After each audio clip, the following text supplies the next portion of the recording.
네, 자 이제 우리 굉장히 비교 문제로서 중요한 주제가 보정입니다. 보정.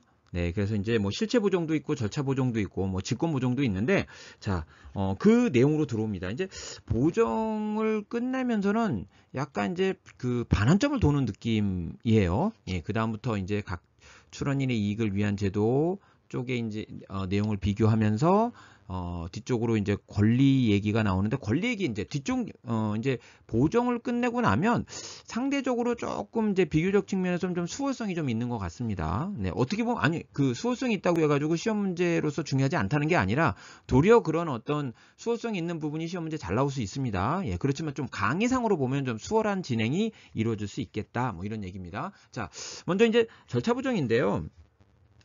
절차 보정은 이제 여러분들 그 교재 25페이지, 6페이지에 이제 절차 보정이 있잖아요. 이제 국내 출원과 국제 출원에 관한 내용이 있습니다. 네. 근데 먼저 자, 국내 출원은 사실 이거는 뭐 그다지 뭐 비교할 게 없어서 그냥 교재만 네, 잠깐 이제 보면서 가겠습니다. 자, 여러분들 저기 만약에 방식상의 하자가 있습니다. 그러면 이제 행대방수, 행위능력 대리인 방식 위반 수수료 불납 이렇게 되겠죠. 그죠? 네. 그리고 그래서 이제 보정 명령 한다고 앞에서 말씀을 드렸고요. 그 다음에 이제 거기에 대해서 보정이 이루어지지 않게 되면 이제 절차 무효 처분을 할 수 있다. 이런 말씀을 드렸었습니다. 자, 그리고 이제 우리 특허법 그쪽에 가서 보시면 이제 제3자가 이제 심사 청구하는 경우가 있어요. 제3자가 심사 청구한 다음에 이제 보정은 누가 하죠? 이제 출원인이 하겠죠. 그래서 청구항이 늘어납니다. 그 청구항이 늘어난 것에 대해서 이제 심사 청구를 내야겠죠. 근데 이제 이거 누가 내야겠습니까? 출원인이 내야겠죠? 출원인이 안 내면 어떻게 되는 거죠? 보정 절차를 무효로 할 수가 있습니다. 네. 그러니까 만약에 청구항이 늘어났다. 두 항에 대해서는 이제, 제3자가 심사 청구했으니까 제3자가 냈겠죠? 근데 만약에 한 항이 더 늘어났습니다. 그럼 한 항에 대해서는 출원인이 내야겠죠? 본인의 보정으로 인해서 늘어난 거니까. 근데 그걸 안 냈다. 그러면 당연히 이제, 그 보정. 만약에 1항, 2항이 있었는데 3항까지 보정을 통해서 이제 신설이 됐다 그러면 1항, 2항은 상관없고 냈으니까 우리가 이제 증가가 된 3항에 대해서 이제 우리는 무효 처분을 할 수 있을 것입니다. 그렇죠. 그다음에 이제 교재에서 보면 교재에서는 요거는 이제 우리 출원 단계에서 이제 행대 방수였다면 그다음에 이제 심판 단계에서 그러니까 심판장이 우리가 이제 방식 심리를 하지 않습니까? 그때 이제 서행대방수인데 행대방수의 두 문자는 뭐 다를 건 없고요. 서는 이제 심판 청구서입니다. 네, 이게 흠결이 있게 되면 어떻게 되죠? 이때는 심판장이 하는 거죠. 이 이제 방식 심리는 그래서 이제 보정 명령을 하고 보정 명령을 했는데도 불구하고 보정이 안 되면 이때는 뭐 하는 거죠? 결정각하입니다. 그죠? 네, 결정각하. 뭐 이건 뭐 네. 그러니까 네, 아이고. 자, 이제 출원 단계에서는 자, 이렇게 쓰겠습니다. 무효 캔. 네. 근데 심판 단계에서는 결정각하 해야겠죠. 네. 그쵸? 네. 뭐 실용실은 그대로 준용하고 있고요. 디자인법도 행대방수 차이는 없는데 거기 이제 뭐가 없습니까? 뭐 심사청구 제도가 없으니까 심사청구 제도와 관련된 내용이 없겠죠. 그죠?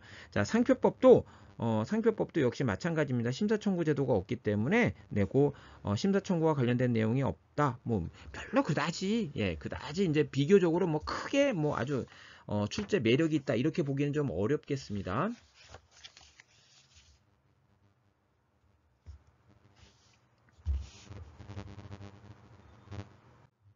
자, 이번에 이제 국제 출원입니다.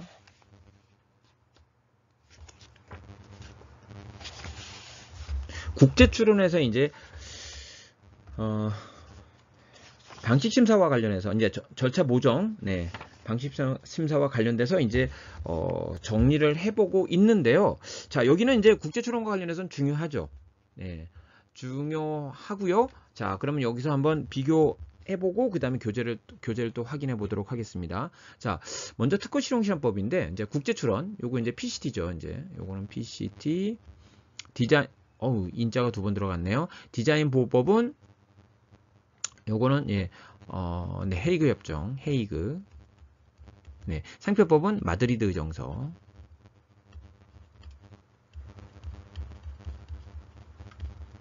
그죠? 자, 그러면 이제 방식 심사니까 이제 두 가지로 나눠봐야죠. 하나는 중대한 하자가 있는 경우, 중대한 하자가 있는 경우, 경미한 하자가 있는 경우. 중대한 하자가 있습니다. 우리 일반적으로 이제 부수리 사유, 예, 반려 사유에 해당하는 거죠. 네, 그죠?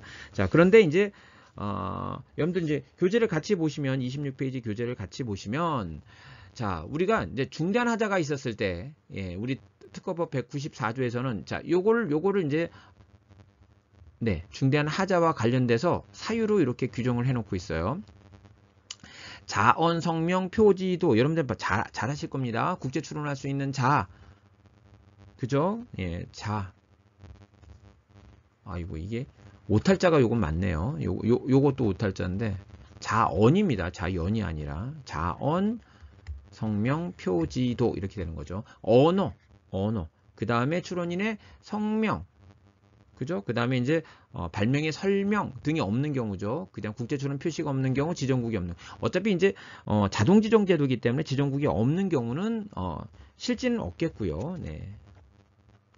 개정이 안 되기 때문에 이제 여기 들어가 있는 거고요.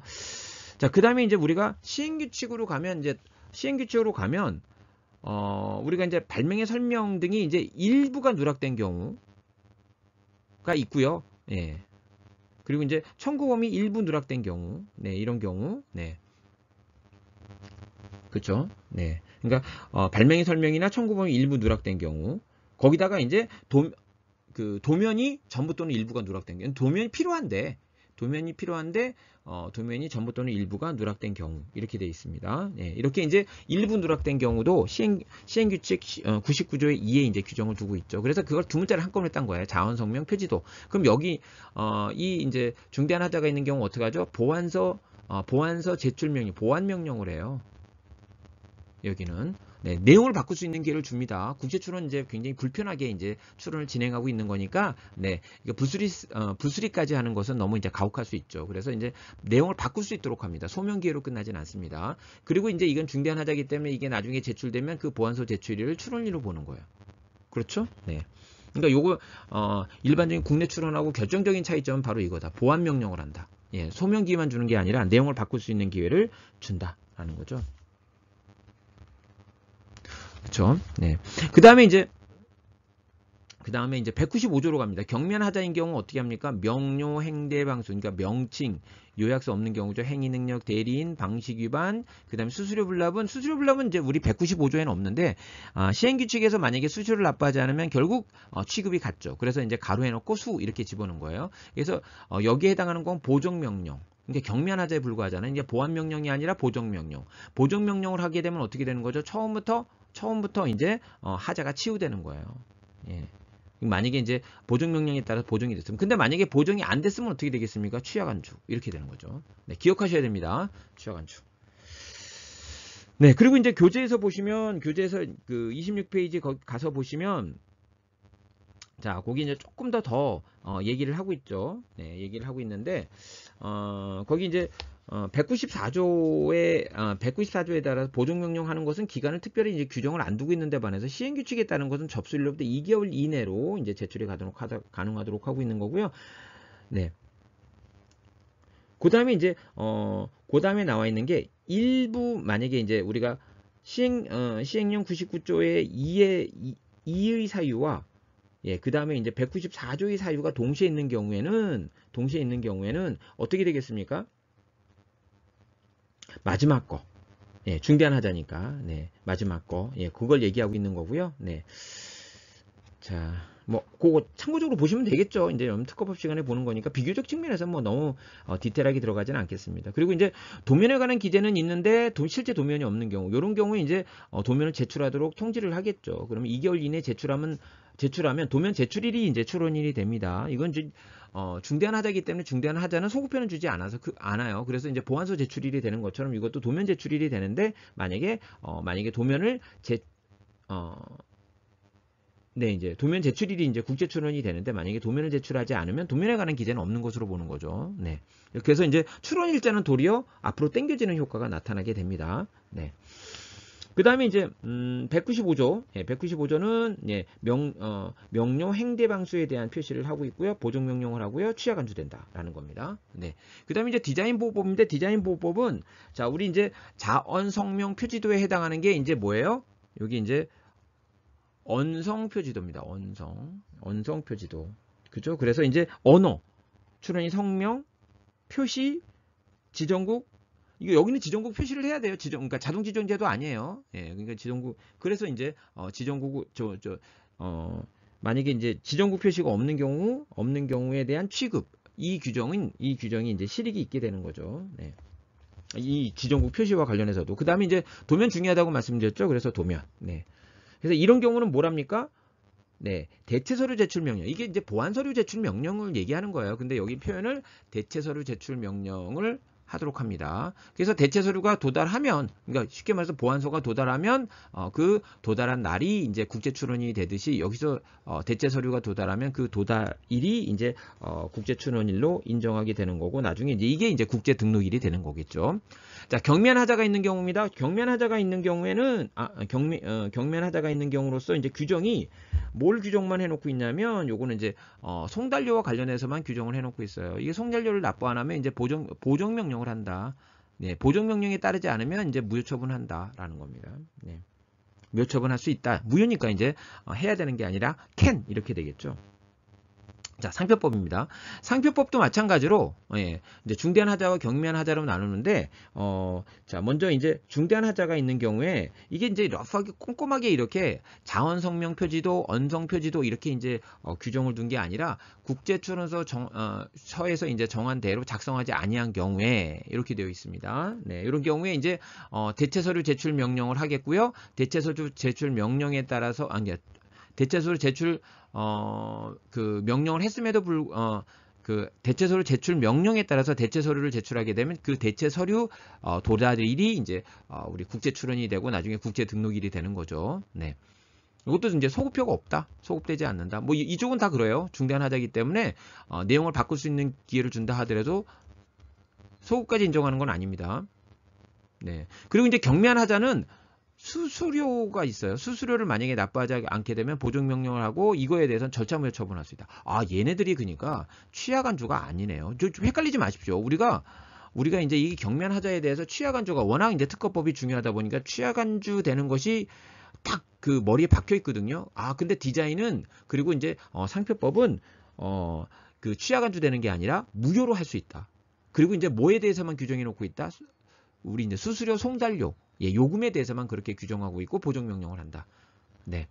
그 다음에 이제 중대한 하자가 있는 경우에 이제 디자인 보호법 같은 경우는 이제 여기 언성 표지도 이렇게 돼 있는데 이제 네, 도면과 관련된 얘기는 방금 했고요. 그래서 이제 대체서류 도달일이 도달한 날 소급표는 없다. 이렇게 말씀드렸고 상표법은 아예 구체적으로 규정해 놓지는 않았어요. 그래서 이제 그 정한 대로 작성하지 않으면 대체서류가 도달하면 도달일이 이제 국제 출원이 된다라는 거고 양쪽이 다 이제 우리가 경미한 하자인 경우에 무효 처분을 할 수 있다라는 거. 네.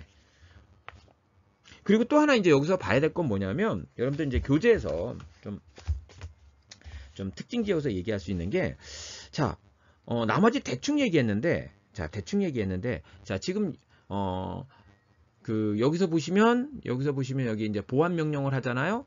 대체서류 제출 명령 하잖아요. 대체서류 제출 명령 하잖아요. 이거 뭐죠? 얘네들이 제출해야 되는 거예요. 예, 제출을 명해야 되는 거예요. 명할 수 있는 거예요. 여기에 대해서 자, 이렇게 표시하겠습니다. 이 둘은 must. 명령을 해야 되는 거고 요거는 can, 조약에 can으로 되어 있어요. can. 할 수 있다. 요건 해야 된다. 요렇게 구분하고 있다라는 겁니다. 네. 그래서 이제 여기까지만 오늘 하도록 하겠습니다. 이제 왜냐면 조금 이제 맥락이 비슷한 것끼리 이렇게 구분하는 게 좋아서 이제 실제 심사 들어가는 거니까. 네. 그래서 이제 실제 심사 들어가는 부분이기 때문에 요건 이제 실제 심사는 다음 시간에 하도록 하겠습니다. 수고하셨습니다.